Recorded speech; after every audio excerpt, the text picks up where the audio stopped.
എന്റെ വൈഫിന്റെ ചേട്ടത്തിയായി ആങ്ങളെ കെട്ടിയേക്കുന്നത്. ആങ്ങളെയും പെങ്ങളുമാണ് ഒരു ബന്ധം.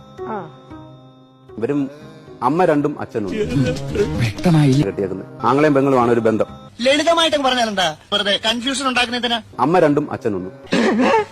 അമ്മ രണ്ട് അച്ഛനൊന്ന്.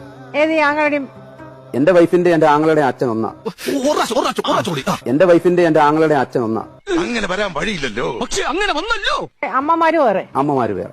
അപ്പൊ അതിലൊരു പെണ്ണിനെയാണ് ഇവൻ കെട്ടിയേക്കുന്നത്. ഏതിലെ പെണ്ണ്? അമ്മമാര് വേറെ. അപ്പൊ അതിലൊരു പെണ്ണിനെയാണ് ഇവൻ കെട്ടിയേക്കുന്നത്. നിങ്ങളെന്ത് പ്രാന്തായി പറയുന്നത്? എനിക്കൊന്നും മനസ്സിലാവുന്നില്ല. മനസ്സിലായില്ല?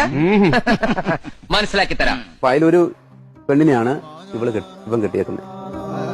ഏതിലെ പെണ്ണ്? ഇപ്പോഴും മനസ്സിലായില്ല? വേണമെങ്കിൽ ഒരു ക്ലൂ തരാം. എന്റെ വൈഫിന്റെ ചേട്ടത്തിയെ കെട്ടിയേക്കുന്നത്